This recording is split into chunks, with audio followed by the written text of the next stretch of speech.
आप ब्रज में भ्रमण करने के लिए आओगे तो कान्हा जी की लीलाओं का ही आनंद लोगे, क्योंकि कान्हा की लीलाएं तो अनंत हैं। कहते हैं ना, हरि रूप अनंत हरि कथा अनंता। लेकिन जब भी आप भांडीर वन में प्रवेश करोगे, कभी शास्त्रों का अध्ययन करोगे या किसी के मुखार विंद से श्रवण करोगे तो ज्ञात होगा कि भांडीर वन में एकमात्र लीला नहीं है, यहाँ पे हमारी 14 लीलाओं का उल्लेख है। प्रथम लीला श्री जी के विवाह की मानी जाती है, लेकिन सबसे बड़ा ग्रंथ श्रीमद् भागवत जी को माना जाता है। आपने उसका अध्ययन श्रवण किया हो तो राधा रानी का नाम उसमें आता है नहीं आता? श्रीमद् भागवत में नहीं आता। नहीं आता, बिल्कुल नहीं आता, क्योंकि सुखदेव जी राधा रानी को परम गुरु मानते थे। जब राधा रानी का नाम ही श्रीमद् भागवत जी में नहीं दिया तो विवाह का उल्लेख कैसे हो सकता है? लेकिन श्रीमद् भागवत जी को छोड़ के 12 ग्रंथ ऐसे हैं जो हमारी लाडली जी के विवाह का उल्लेख करते हैं।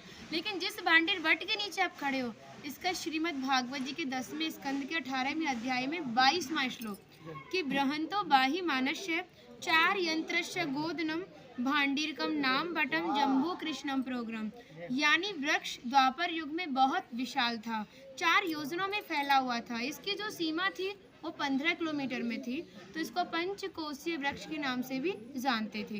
कान्हा जी इन्हीं के शाखाओं पर चढ़ के यमुना मैया को आर पार किया करते थे। मान्यता है कान्हा जी की जो 9 लाख गाय थी दोपहर के समय इसी वृक्ष के नीचे बैठ के विश्राम करती थी। तो माता जो भी माखन मिर्ची रोटी इत्यादि प्रसादम में रख देती थी, सभी ग्वाल वाल एकत्रित होकर दोपहर का भोजन करते थे। और भांडीर वन में सबसे बड़ा विशेष फल इसी प्रसादी का बताया गया है, क्योंकि आप कभी किसी विवाह में जाते हैं तो बिना अन्न प्रसादी के नहीं आते। आप तो लाडली जी के विवाह स्थल आए हो। यहाँ पर जो दुर्वासा मुनि थे, जो दूब घास होती है उसी का रसपान करते थे। ब्रज की गोपियों ने इसी वट वृक्ष के नीचे उनको 56 प्रकार के व्यंजन खिलाए थे। यहाँ पर राधा कृष्ण में मल्ल युद्ध हुआ था, उसमें ये तय था कि जो भी हारेगा उसको भंडारा करना होगा। तो जब हमारे कान्हा जी हार गए थे तो ग्वाल वालों के साथ मिलके यहाँ पे भंडारा किया, उसी के नाम पर इसका नाम भांडीर वन पड़ा। यहाँ पर ब्राह्मण पत्नियों ने भी कान्हा जी को भोजन प्रसादी खिलाई है, और ठाकुर जी ने ब्रजवासियों से ये टुकड़े मांग के पाए थे, तभी नाम दिया था इसका मधुकरी। मांग के पाना मतलब मधुकरी। तभी शास्त्रों में ब्रजवासियों को अपना हृदय बताया और कहा कि जब तक ब्रजवासी की कृपा नहीं होगी, ठाकुर जी की कृपा बहुत दूर की बात है। यानी सर्वप्रथम ब्रजवासी की कृपा होना बहुत ज़रूरी है, जब ही हमारे ठाकुर जी हमारे ऊपर कृपा करते हैं। हमारी राधा रानी ने स्कंद पुराण में इस स्थान के बारे में ये कहा था कि जो भी गुप्त वृंदावन आएगा वो मोक्ष को प्राप्त होगा। यानी भांडीर वन को ही उन्होंने गुप्त वृंदावन कह के संबोधित किया। तो कान्हा बोले, तुम इतनी बड़ी बात को कह रही हो, लोग पाप करेंगे और सीधे दौड़े भांडीर वन चले जाएंगे, क्योंकि आपने तो मोक्ष धाम ही भांडीर वन को कह दिया। तब हमारी लाडली जी ने कहा, नहीं कान्हा, मैं जिस पर विशेष कृपा करूंगी, जिसके प्रति मेरी भक्ति भाव दोनों सच्चे हैं और भक्त मेरी शादी में उपस्थित है। यानी आज से 5,500 वर्ष पूर्व आप इस स्थान पर थे। मनुष्य तो कोई था नहीं, तो अपने आप को कीड़े मकोड़े, घास फूस, पतझड़ इत्यादि अपने आप को मान सकते हो। जो भक्त उनकी शादी में उपस्थित था वो भक्त कई बार वृंदावन आएगा, जब जाके गुप्त वृंदावन आएगा, और डायरेक्टली नहीं, किसी ना किसी के माध्यम से।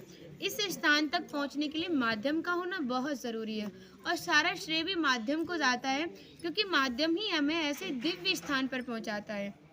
और जो भी भक्त भांडीर वन में प्रवेश करेगा, प्रवेश करने से जो कान्हा ने 14 लीला भांडीर वन के अंदर की हैं, उनके दर्शन मात्र का फल प्राप्त होगा। और जो भी यहाँ की एक किनका प्रसादी पाएगा और एक रात्रि निवास करेगा, वो इस ब्रज गौलोक धाम से वैकुंठ गौलोक धाम को जाएगा, क्योंकि जो हमारे ठाकुर जी ने गौलोक धाम को इस 84 कोस में ही बांटा है। आप यहाँ पे जो भी दर्शन करोगे वो प्रकृति की देन के हिसाब से और मानव निर्मित दर्शन है, लेकिन आप गौलोक धाम में जो भी दर्शन करोगे वो ठाकुर जी के हिसाब से हैं। जैसे गर्ग संहिता के 6वें अध्याय का नाम है गौलोक खंड, आप उसका अध्ययन करोगे तो भांडीर वट का एक दिव्य वर्णन का अध्ययन करोगे। कहते हैं गौलोक धाम में ब्रजा नदी के किनारे भांडीर वट है, यानी यमुना मैया का नाम ही गौलोक धाम में ब्रजा है। तो यहाँ पर भी आप एक भांडीर वट के दर्शन कर रहे हो। कहते हैं लोकनाथ प्रभु जी ने कहा है कि अगर भक्त इस भांडीर वट का दर्शन कर ले, दर्शन मात्र से, स्पर्श की तो बात बहुत दूर की बात है, दर्शन मात्र से ही उसे दोबारा गर्भ में जाना नहीं पड़ता। यानी भक्त 84 लाख योनियों से मुक्त होकर मोक्ष को प्राप्त करता है। बोलो राधे राधे। राधे